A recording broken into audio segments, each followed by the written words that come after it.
Hello, everyone, and welcome to the Vulnerability Time podcast. I am your host, published author, and PhD candidate, Josias Abriel. Before we get started, folks, just a couple quick announcements. One, the show is now accepting donations. We need to get a new laptop to continue the show. So I have a Cash App in the episode description below. You just click on the link tree and you can donate. Anything helps. There's this used laptop that I was looking at, and it's about $600 something. So that I will be needing to get that to. I found like the best and cheapest used laptop to be able to record the show, because the current laptop, she's dying on us, folks, and the software and the updates, it's starting to do its thing again. So if you would like to donate to help the show out, please do so.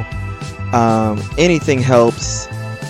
Also, if you are listening on YouTube, give this a like. If you're listening on Spotify or Apple Podcasts, please give this a 5-star rating. It will help the algorithm. I do need 10 more 5 stars to continue the show. So if you could please do that, I would truly appreciate it. Thank you so much, and I hope you enjoy the episode. Alrighty, folks. So today with us, we have a brand new guest, Neal Tricarico. Awesome. Did I say it right? You sure did. Thanks, man. Okay, great. Well, Neal, welcome to the show. It is wonderful to have you. Wonderful to have met you. Likewise. I'm so happy to be back on with you, Josiah. Even our pre-call together, just feel that connection, man. So what a treat to be here. Thanks for having me. Yes, thank you for being here. So, Neal, tell us a little bit about you before we get into our conversation. Tell us a little bit about you. Any work that you have? What do you do? Things of that nature. Yeah, sure. Well, so my work that I'm doing these days is born out of significant tragedy. My wife and I lost our son, Anthony, to suicide 2 years ago, and Ant was diagnosed high functioning autism, and from all accounts, from the outside world, you wouldn't have known it. He did everything he could to mask and keep his diagnosis to himself, and 4.6 grade point average. Was into martial arts and doing different epic achievements like Spartan races and marathons, and had a good group of friends and such. But his outside world was vastly different than the world his mom and I lived with him. And our journey of suicidality was a 2-year journey that we were all in together, aware of. And it was so important to him that he had plans for his senior year to do his senior project on suicide prevention. It was his belief that we had to reduce the stigma. Sadly, that journey ended in his succumbing to and dying by suicide. And we came to learn that kids with his diagnosis between the ages of 12 and 18 are 30% more likely to do this. And they're also the group that has the highest completion rate. So all that to say is, like, what am I currently doing? Well, my wife and I started a nonprofit called the Endurant Movement, who exists to help teens and neurodiverse teens not feel so alone and to feel included. And that's a full nonprofit that takes all of us. And we're so grateful to have launched so that we can save other families from going through what we've had to go through. And then I have also launched the Endurant Way, which is a path for adults who have experienced significant loss to heal, to understand how powerful grief can be, and to transform. And what I'm particularly excited about our conversation is the spiritual aspect of that transformation, which really cracked my world open. So, that's a long answer to your short question. That's a perfect answer. That's Cool. a perfect answer. Yeah, it's vulnerability time. We like a lot here.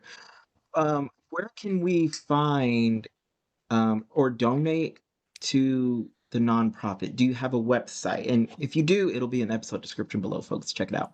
That would But be tell us, where can we find this, that would be so great. Neal? It's called the endurantmovement.org. So endurant, ENDURANT movement.org. And that name has special meaning to us because endurant means capable of overcoming extreme adversity or hardship, Mhm. and it's possessing the capabilities. So it's similar to resilience, but if we Yeah. are endurant, we possess those capabilities. And then it's also meaningful to my family and me because, like I mentioned, Anthony's nickname was Ant, so much so that in elementary school he went into the administrative office and had them officially change his name. So somewhere from elementary school through, he's known as Ant. So at Mhm. endurantmovement.org. Wonderful. Thank you for sharing that. Yes, folks, if spelling is not your strong suit like me, even if someone spells it, just click the episode description below. Just click on the episode description. It'll be there. 'Cause you could spell it to me 12 times and I'll be like, okay, there's got to be a Z in there somewhere. I mean, stuff like Me that. too. I'm just kidding. Okay, only a little bit. Okay, and so you mentioned spiritual. So I know our topics today, well, our starting points today are, the spiritual journey and also staying connected, Mhm. and what that means. So first, take us through spiritual journey. Why that topic? What is it you wanted to share on it? Yeah, well, I just think, I don't know, but I hypothesize it's a really unknown sort of topic. I mean, and for me, I've worked with Tony Robbins and Deepak Chopra, so I really understand intellectually sort of quantum physics, and I'm intrigued by near death experiences. I believe intellectually that there's an afterlife and that we're connected in some way to loved ones on the other side. But it was only through this experience of losing my son Mm, that this opened up for me in a big and meaningful way. So much so that I think, much like you, I'm wanting to share it because it gave me so much peace. So how did it unfold for me? You see, initially, um, Anthony was found by a passerby and he was revived.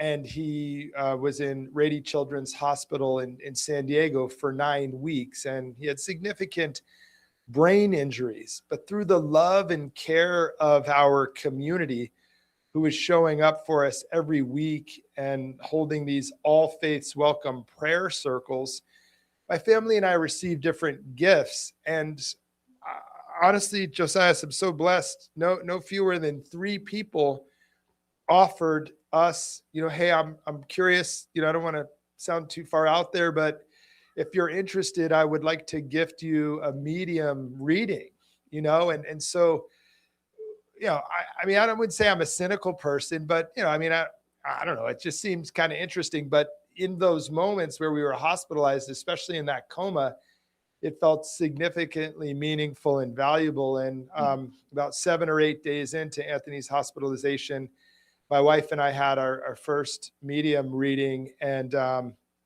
man, it was so helpful because even though Anthony was in a coma, this medium was able to communicate with him, and very quickly we were able to kind of cross that threshold of trust and say, hey, this is real, because obviously we were in a very vulnerable state, but the way loved ones share with us to give us certainty that this is really them came through, and that opened a dialogue for us to really understand where Anthony was at in our wishes, his mhm. wishes. Yes. You know, fun fact, folks listening, mediumship used to be the norm. That was the norm long, long time ago. It's only modern society we're taught, oh, to fear that, right? We're not Yeah. taught that, but that used to be the norm. It was just as normal as, I don't know. see someone drinking a water bottle, no one looks at that and questions, why are they drinking a water bottle? It's just the norm. So I'm using that. I could have used a better example, but I can't think of one right now. But I'm using that to help communicate, verbalize how normal mediumship was. And so the fact that, we're able to experience that, is something that, you know, we look down the family tree long, long, long, long, too long ago, they experience the same, similar, like, talking to loved ones who are transitioning or have transitioned. Man, I'm so glad you shared that because it's my belief too, and that's why I love the work that you're doing with your show, with your podcast, and also, you know, now we've been fortunate to meet, four different mediums. One woman, Jasenia Alma, she's an Akashic records keeper, and she just pulled us into her world.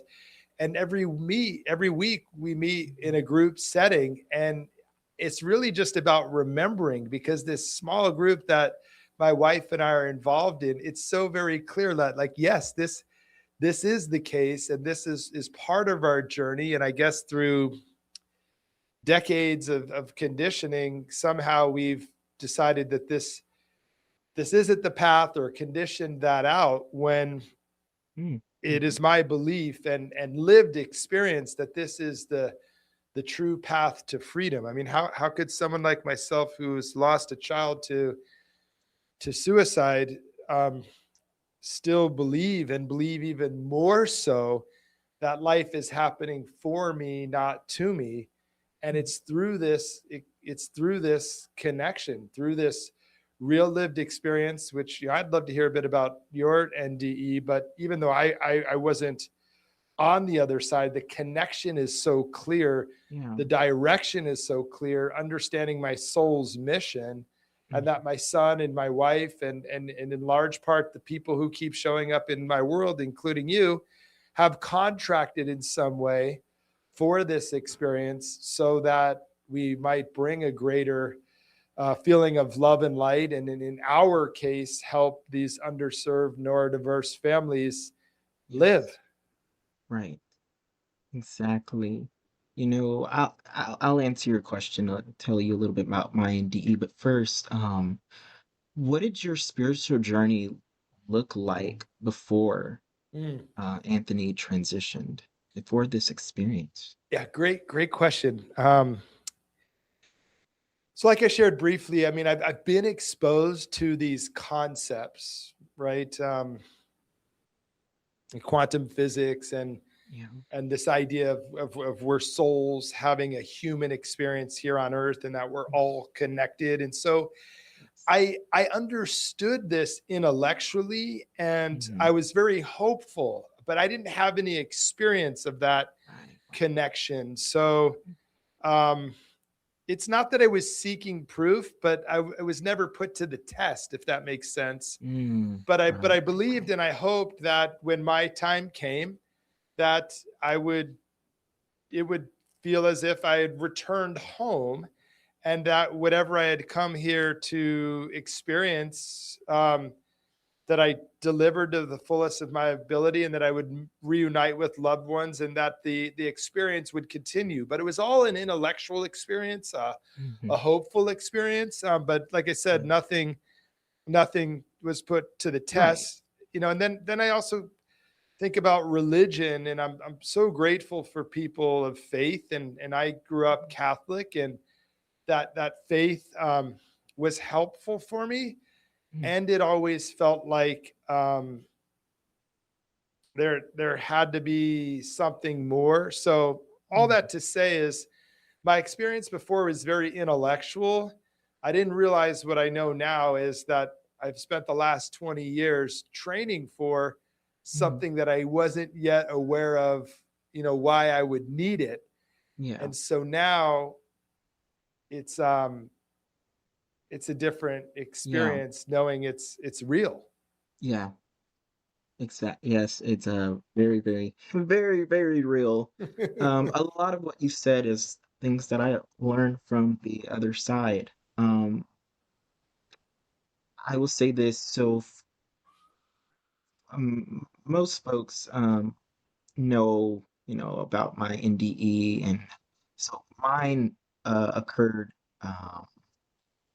via suicide completion, not attempt, completion. Because I mean, I wouldn't have left my body if I attempted it. Like I, I completed it. It was gone. I was gone. It was go time. Right. I don't know how long I was. I don't know how long I was out of my body still to this day, just because time, how we see it, is not how time actually is. So Mm, it's like it just didn't feel like how on Earth we see time as kind of linear, but it's not like that. I don't even want to use the word time, but I don't know how else to. I guess I can say the word moment, mm, but I don't know how else to like explain it other than like saying time, but also having to explain, okay, but it's not like how we think of time. Like mhm. how we think of time, it's very anxiety inducing, if I'm being honest with you. It is. Agreed. Um, oh, yeah, 1000%. 1000%. Um, but I will say this, I was met with tons of love. I, as a child, because my NDE happened February 23rd, 2013. Mm, As a child, I did not know love, and some folks think I'm exaggerating because it's hard to fathom, how parents can be that horrible to a kid. But I'm like, oh, it's mm, true. But I've experienced extreme neglect, abandonment, and abuse.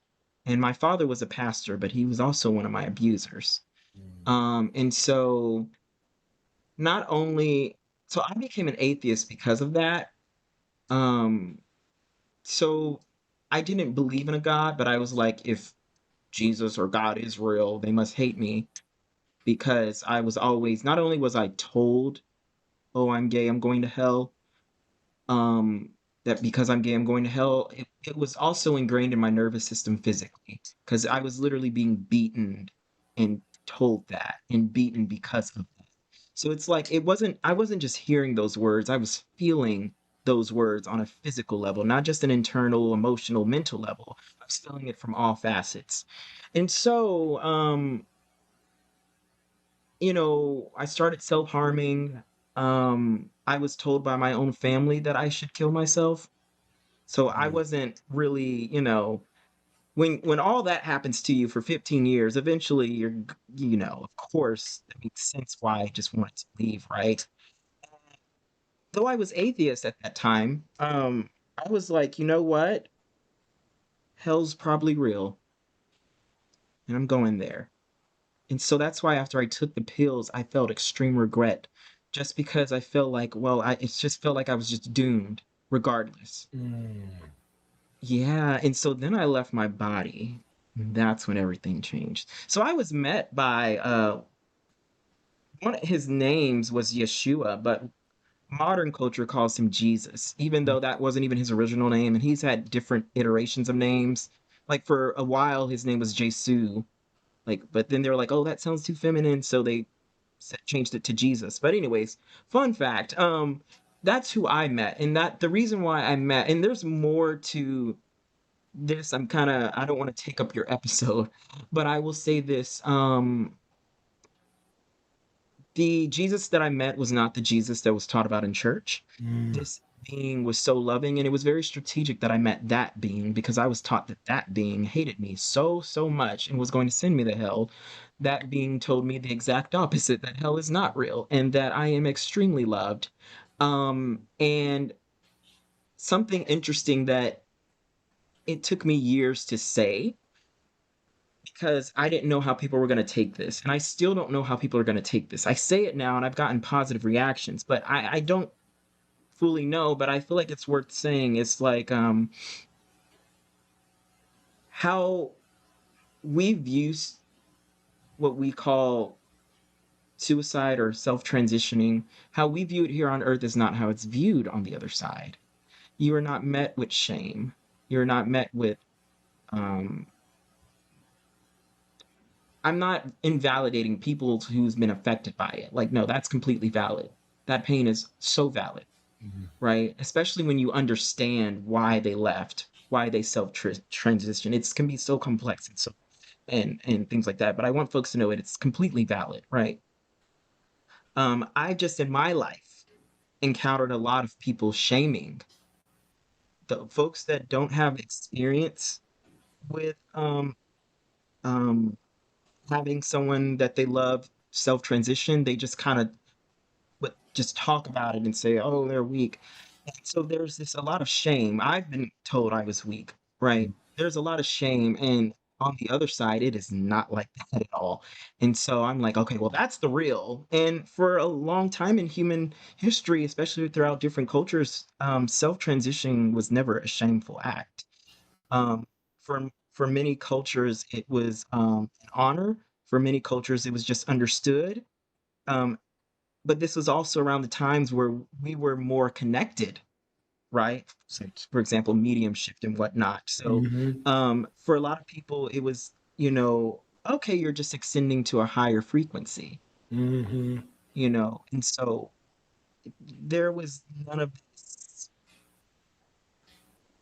How we view it now is not how it's viewed on the other side, and it's not how it's always been viewed on this earth. There is so much love and grace and so much understanding. Um, and I'll just stop it there because I don't want to take up your episode, but I just think that that is just something really, really beautiful because, my father talked about suicide, not because he was suicidal, he would just make fun of people who did, right? And so I thought that I would be met with that, right? Surely if a pastor's saying these things, it must be correct. Turns out it's the direct opposite. It's the direct opposite of it. So I just think that's really beautiful. So if anyone's out there listening, who knows a loved one who has self-transitioned, I want you to know they are met with so much love and grace and home. If you have felt home on this earth, imagine that times like 1,000. Like to me, it was like a million because I've always felt like an orphan. I've always felt like I don't belong on this earth and things like that. Like, and not in a suicidal way, just in like, which I can get more in my NDE. But I just felt orphaned on this earth. I feel like this place isn't home. Like I'm not. This isn't. I don't know this place. This place is foreign to me. Because of my NDE, I learned why I feel like that. Um, but yeah, folks, they are okay. They are okay, and just because they are not in this physical vessel currently, well, in our lifetime right now, that doesn't mean their work ended though. Man, A lot of people leave because and this is also something I learned from the other side. It's like when oftentimes in life when someone leaves, whether that be in a relationship, they left the relationship, or they a great mentor, they move states. A lot of times when people leaves, their impact is felt harder. So, uh, you know, I mean, my gosh, I'm just so grateful for all that you shared there. But first and foremost, just as a parent, my heart goes out to you, my man. thank you. I To received be that. met with so many pieces while still alive, and to be considering and acting on self transition, and in those moments, instead of feeling like peace, feeling fear that you might wind up in hell. It's just it's so much, and I'm so grateful that you had that experience so that you could feel that relief and that peace and be able to share it, because prior Mhm. to this experience, that just seemed to be the piece around suicide, is the shaming aspect. And Mhm. I was blessed that I didn't have too much time to feel that shame, because of the overwhelming love and support from our community.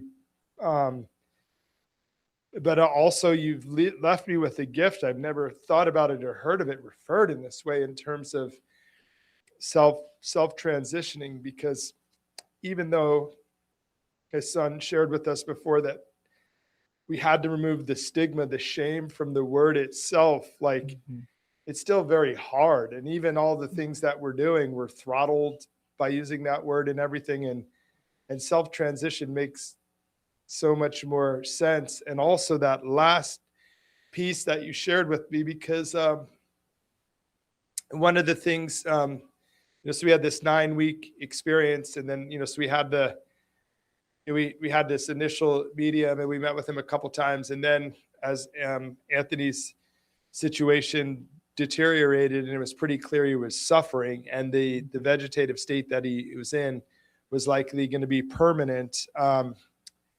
We reached out to him through mediumship, and then we decided to, I don't mean to make light of it, but it was a humor release for my wife and I. We got a second opinion because we had these other gifts. So so we're like, well, we should check in with this other medium, and the situation was the same. But Anthony shared with my wife and me that even though it's really, really difficult to set him free, that he believed that the amount of pain that it would be for my wife and my family and I would be small compared to the impact that we would have. So that last piece that you shared about the impact being greater, that's been my lived experience in this, that it's such a epidemic, and especially for folks in the neurodiverse community, that something like this has created a ripple effect that continues to ripple out. And we're already aware of lives that have been saved and families that have been saved. And, it's hard not to want to trade it all back to have him back, but that's not option. So there's just so much beauty and peace. And I just personally thank you. Yeah, man, it's so helpful for me. Thanks. I receive, and thank you for what you do, because I'm very grateful for to know that I remember when I first met you. I'm very grateful to know that you, Anthony, and your wife have created this nonprofit, because he is a part of the help. He 1000% is. Many people. That's many people. They don't stop their work. Upon transition.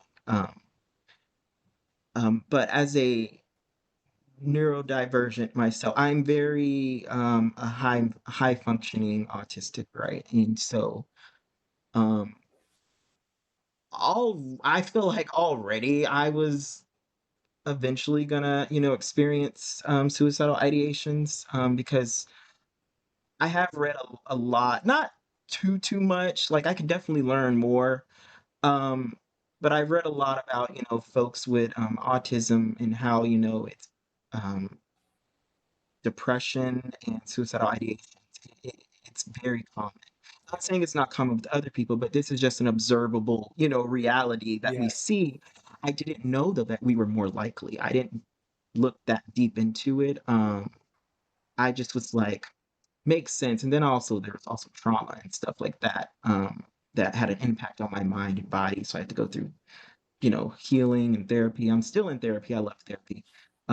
Even though I feel like I don't need it, I still go to therapy. It's just The great to work is grow. good. It's great to grow. Yeah. It's great to grow. And yeah, we didn't know either. I mean, it was just through fate of spirit, that equate as I don't even know. So a Facebook friend of mine reached out a couple weeks after, a woman that I never met or knew, and we're not even sure how we got connected on Facebook some 10 years ago. But she said she watched my kids grow up and all the camping trips I went on with Aunt and all the things. And, so sorry for my loss. She said, I know you don't know me, but would you open to getting on a call or Zoom with me? I have some Mm, information that may be helpful. And she's the one who shared that this stat with us, and a lot of great work that's being done in the UK to save lives. And when she shared it, like a switch flipped. This became the moral obligation, a call to something greater, and now, continuing to be connected with Anthony through both mediumship, but also developing my own connections. I mean, that's what's fascinating about it, is like, we don't, furthering on what you were saying earlier, like, mediums, their gifts are just much more developed. But in the work that I've been doing in the last year, through meditation, through my heart being wide open and my eyes being wide open, like experiencing signs and gifts and clear downloads and direction from Anthony and others on my spirit team. It feels like such a great and safe place to talk about it here, because you've had the experience. I feel very blessed by dear friends and family. I don't feel like they judge or question it, or if they do, they're not saying anything to me. But it's I don't know about you, man, but like for me, it's mind blowing, because even though I shared that I knew it and understood it intellectually, there's like before and after. I say born again, not in a religious way, but I'm not here. I'm certainly not there. I feel like I'm in some, I don't know if in between is the right word, but the point being, I don't know. I can't think of anything else other than like, it definitely does seem very real that this is an experience, our souls having a human experience as part of many experiences, hundreds I've come to understand for myself, nearly 1,000. And so the lessons and the opportunity to grow and learn and love are real. But it's so weird. Again, even though I learned and understood all these things, it always seemed like life was just here on earth. And then we die, and then there's likely something magical. I don't think the screen goes black and that's it. And that was enough for me. But now to know home is actually there, and we're interacting with our higher self and our spirit team to do our best to carry forward the mission here is powerful. And I also feel a real sense of peace. I'm not afraid to die. I'm not in a hurry to die, though I am looking forward to reuniting with my son and other loved ones. So I feel comfortable looking forward to it. But I have this sense that when I reunite, it feels like not a moment will pass. That idea of the time difference. I haven't experienced it like you have, but I understand it intellectually. It's like, okay, well, if that's going to be the case, I believe with certainty our loved ones, when we meet, they're going to be celebrating with us that we grew and we learned and we loved even more, as opposed to being sad that we suffered that whole remaining time. And just kind of going on here, but that's really the purpose of my mission, is to help people out of suffering from trauma and loss. Because going to so many support groups, which I don't go to as often now, because the challenge is I could feel a deep connection and empathy with others, parents who have lost in the way that I have. No one understands like they and we do.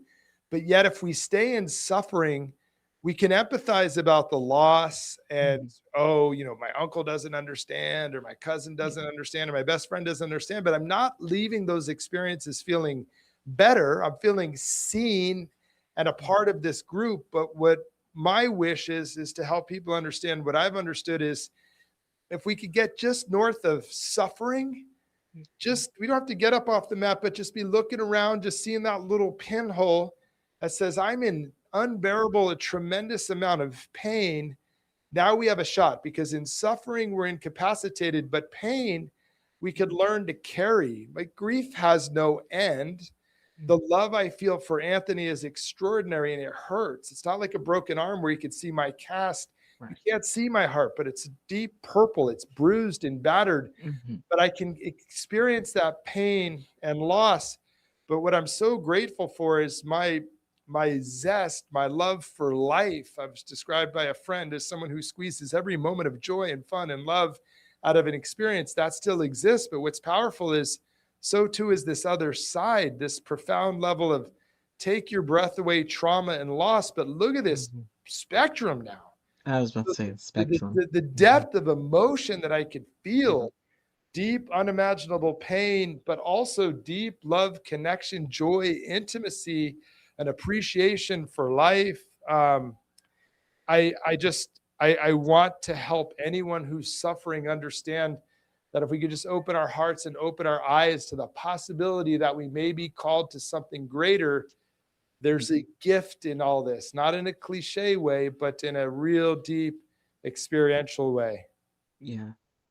I wonder if that may be part of the duality, the kind of as above, so below. Like, I'm able to experience this amount of greatness because Mm-hmm. of that such amount of what I define as not greatness, right? It doesn't Mm-hmm. feel great, you know.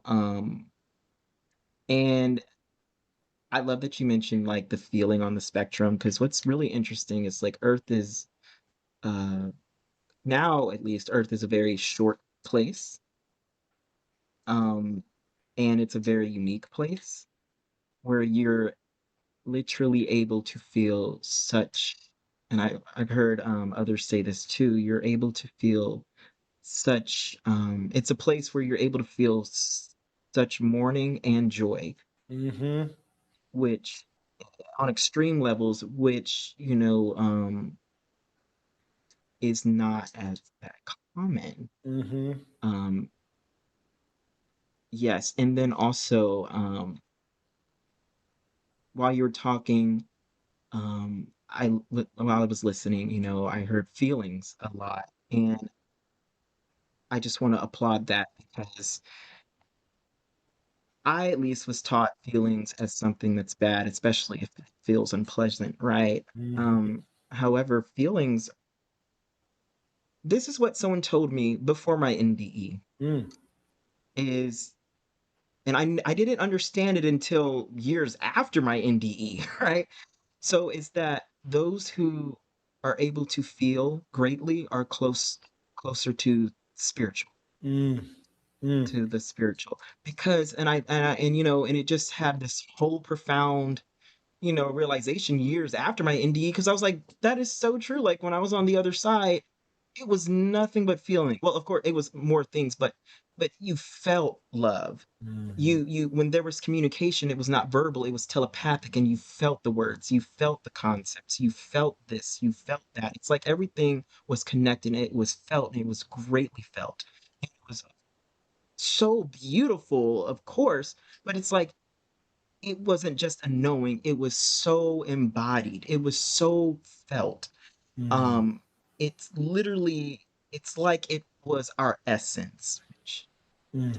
which I do believe it is. Because, And that's been my experience too, even while not having an NDE. I mean, I'm definitely a feeler, an emotional mm, person. My heart hurts to see other humans and other mm, species and animals hurting, and now it's even more intensified. But I'm grateful for that because it mm, feels like an even deeper connection. And that what we were saying above and below, and for me, the biggest breakthrough in all this experience is the duality of the motions, or the mhm, both, and that we are capable of experiencing certainly two things and potentially multiple things at once, but tremendous amounts of pain with you know equal amounts of joy and appreciation. And I think it's it's a it's a gift, it's a blessing if we can open our hearts, if we can open our eyes, and I say train, but develop. Remember is a better word, not train or mhm, develop. Remember this capacity to experience both, because mm. that's what's made an extraordinary difficult stretch Yeah. also very meaningful and profound. Mhm. Yeah. I I think about it sometimes, and if I feel like, yes, like, yeah, the other side, it's so extreme love. but I feel like I was able to just feel it so much more deeper because of the duality. I Mhm. experienced the exact opposite. In fact, it took my NDE one to start my healing journey, and also to see that I wasn't being loved by my parents. It was so my norm. I had nothing to compare it to. I did not know. I thought everyone's father abused them. I thought that that was the norm, Mm. right? Yeah. Yeah, and so I had no clue, and then I got that duality perspective when I went on the other side and experienced nothing but love. Mm. That's what kicked off my healing journey. But my whole life, I kid you not, folks, until I was 15, February 23rd, 2013, I thought that that was normal. I thought that that was love. Mhm. Mm. Yeah, but it's like the opposite. And I also think about it, I'm like, if I had one loving parent, I might not have experienced that NDE, Mhm. you know. Yeah. I think that appreciation that I'm feeling from you is is so powerful because we wouldn't wish these experiences on anyone. Yet it's oftentimes these experiences, again, if our hearts are open and our eyes are open, so that that greater calling can come in, it's created. It's possible. I mean, look at your before and after, suffering, That's true. unknowingly, uncertainty about what is real and what isn't real. Are you going to go to hell? Are you not going to go to hell? Is this okay? Is this not okay? And to have this profound breakthrough and experience, and then carry it forward. I mean, it's 13 Yeah. years of healing and helping people now. Was it 13 years ago? We said, 2013. Go you with the math. I'm not even. yeah, yeah, I'm not. yeah. Yeah, because sometimes it's Folks. hard for me to think, like, I can't Mhm, go out that far. Like, the only experience I have is like the last 2 years, and I mhm. try not to sit in these generalities. So many people before me generalized that the second year will be the hardest, and Hmm. I really just didn't want to let that in, but it really was. There were some moments there that I just didn't think I could do it, and it's been it's been 2 years and 2 or 3 months, and it just, I don't know, it felt like some fever broke. But um, you've got like a decade. I feel like I have enough experience to help people. Kind of like recovery. It's like you have the gift to serve, no matter how short your experience is, because someone is still having a shorter experience and others are having a longer one. But just creating this safe space for these conversations to happen is a big piece, because awareness is going to break through these stigmas, these shameful beliefs, more so than anything. Conversations like this. Yeah, that's very true because there is definitely a lot of misunderstanding around suicide and the complexities of it. It is a very complex it's very complex, and I call it more of a battle than an action Mm-hmm. because you know I got a download one time that basically was like, when someone's been strong too long, and so that kind of helped, you know, shift that. I didn't carry any like stigma towards that. Even before my NDE, I never carried that. I heard the stigmas a lot, but it never rested within me. It just didn't. It's just kind of like a water on a duck. It just kind of trickled off. Mm. Um, but yes, that strong for too long, right? And that's why like I call it more of a battle than an action, because it's like Mm-hmm. it's not like folks are happy when they're doing it, Mm-hmm. right? Agreed. It's Yes. right. Like what Yep. about the times where, you know, yeah, like there was a lot of strength going on. Mm-hmm. Yeah. So that's just kind of like, but I do want to hear a little bit more though Mm-hmm. about the connection Mm-hmm. aspect. Yeah. So are you still to this day in contact with Ant?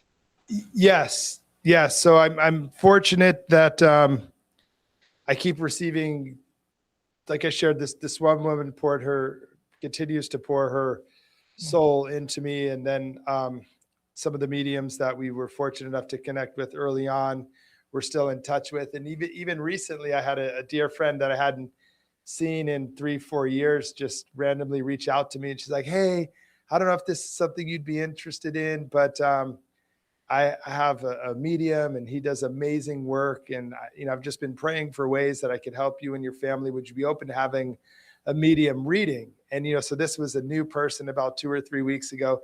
And it's fascinating, no matter the amount of time or the person, it's always, Anthony who comes through. I mean, others come through as well. And there'll be some check in on where we're at and how he's doing, but it's more so about the mission, what I need to be working on. So understanding that, my purpose in life is to be a transmitter of love and wisdom. So do as much as I can to transmit, writing a book, getting this lived experience out. So those are like direct connections, but then also I've been able to sort of develop and understand signs. So, I read this, book by Laura Lynn Jackson that someone suggested, Signs, and I thought it was almost like Signs for Dummies. It was like, oh, start with, keeping an eye, like our loved ones are trying to reach us through technology or through, wind chimes or birds or animals, and so it was like, oh, I keep seeing this single ant, or in my case, it was a lot to do with numbers. But I just thought like, oh, 1111 is like good fortune, but understanding like 333, which was coming up a lot, you know, the meaning of that, and our soul team on the other side. And then as time passed and I developed more, we get into a meditation where, I would just relax. I could share it. It's this Jasenia Alma. She has it available on her YouTube channel. But basically, it's a seated meditation where you're opening up that channel and going through chakra by chakra and seeing what comes in. But most importantly, when I'm able to do that, a couple of times I'll sit and I'll do what I call ant office hours. And it just happens to be at 12:33. I'll do that meditation. And then I'll just ask Ant, what do I need to know here? What will I be working on? And it's just my hand moves on that paper. I'm not ever someone who liked to journal, but my hand moves on that paper and it's very clear. And that was a real awakening for me, because my mind was just racing and I couldn't tell if it was grief brain, anxiety, intuition. And so just working a practice over time, I've been able to separate those things out. And he gave me a gift too, because part of me feels like, why am I so, in some ways I feel less anxious, because when you wake up every day and the worst that could ever possibly happen to you has happened, there's almost a freedom and a peace, because I mean, what am I worried about today? You know what I mean? But I have felt some anxiety, like I'm not doing it fast enough, working fast enough. So that time piece helped me. But I guess what I'm getting at is it helped me to sort of understand and trust my intuition, trust what I'm receiving, that it isn't just my mind. I mean, that's how they're connecting with us. And then I've just been blessed with such clear signs. I'll just share a couple with you if we got a second. Yeah. One was very hard. So, Anthony didn't make it through his junior year. And so, then we had the whole summer, and then we go back to school in the fall, and Aunt would have been going into his senior year and my daughter into her sophomore year. And so my wife, my daughter, and I were very down. This was the night before school. It was just sad and heavy all day. And my daughter calls me in, and She's like, Dad, there's an animal outside my room. It's an awful sound. I can't make it out. And I walked into her room and it was like this shrieking or shrill sound. I'm like, boy, I have not heard that animal either. So we walk outside, and as we start to make it to the curb, that shrieking stops and it's replaced with a whoo, whoo, whoo. And it wasn't night yet, it was dusk, but up on the wire was an owl. And this owl was just swiveling its gaze between my daughter and me. And we both just broke down in tears and we're watching it. And we felt this peace. And then the owl just flew off. That was a really significant, powerful experience for me. There's dozens and dozens, but the other that really struck me was, Ant saved up his money.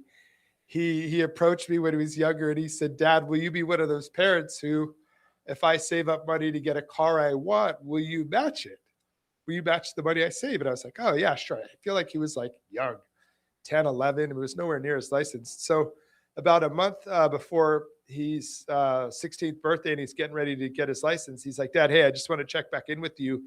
I got my sights set on, a Chevy Camaro convertible, and it's going to be between $14,000 and $16,000. I just want to be sure you have your half saved. I was like, oh my God. Well, I'm really glad he gave me a heads up. Like, no, I don't. But we got it. He got this Chevy Camaro black convertible, and sadly, when he transitioned, it was hard. It sat in the driveway. We thought about getting rid of it, and then our daughter approached us and she said, I would really like to have Ant's car. I think it would be meaningful for me. I'd be really connected with him in this way. And that revitalized it. Even though she got her permit, like we got it all fixed up. We enjoyed driving it around. Instead of feeling sadness about it, we felt connection. So anyways, long story short, she gets her license, driving it for a couple of weeks. And then one morning I hear this crash just outside the driveway. And we live on a cul-de-sac and the sun shines down very bright a certain time of year. And I guess she was blinded and swerved and crashed into our neighbor's parked truck. And she was uninjured, but the car was totaled. And she was really sad. She was actually quite distraught. That was her connection, and her fever broke on her grief. But my wife and I were always concerned, because it was a muscle car, low to the ground, this and that. So anyways, we get a check. She gets a new car, or not a new car, but a replacement car, a Toyota 4Runner, an older version. And one night I go outside and I'm in the driveway, and it's my wife's car and my daughter's car where my son's car used to be. And I felt this sadness because I missed his car, but I also felt this joy. I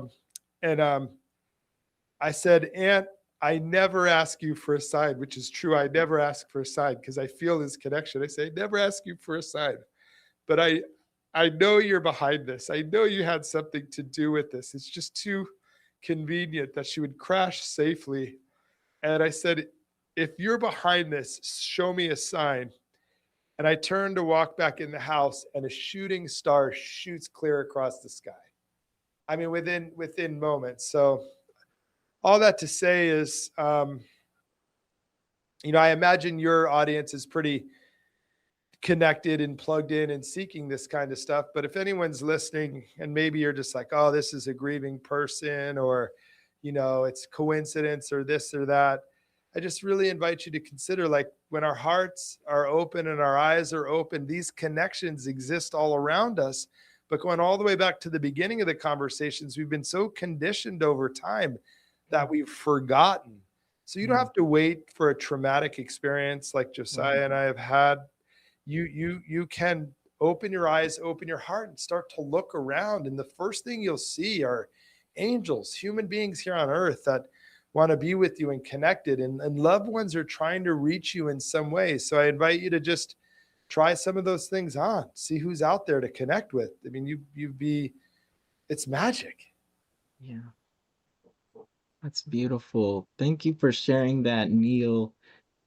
Thank you so much. That's so beautiful. And I love the emphasis on remembering because, I found that, those on the other side, um, it can be kind of, it's not difficult for them to communicate, it can be difficult for us to receive the communication Mhm. because our modern century and our vibrations are different than how it used to be.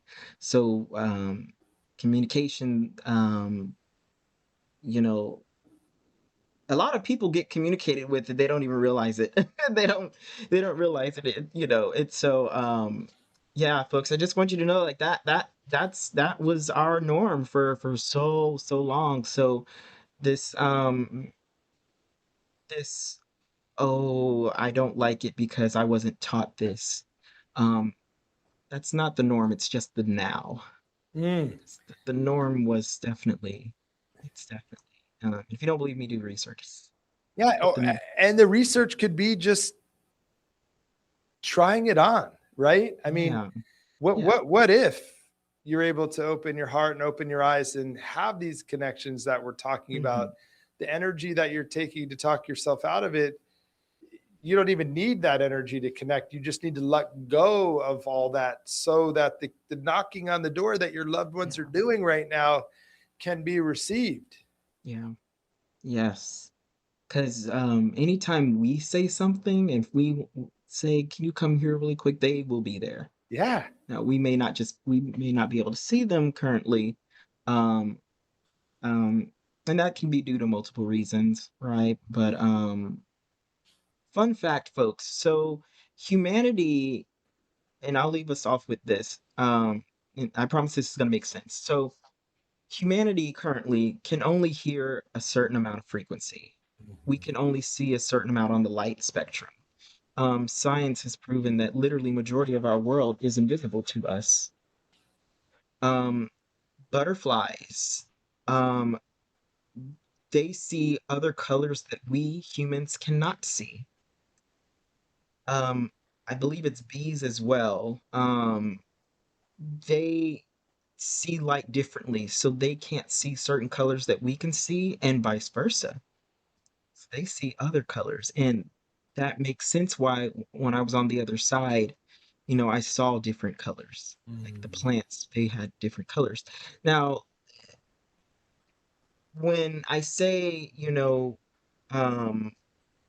reason why I mentioned all of that is to show that, there's a lot more than what we've been taught.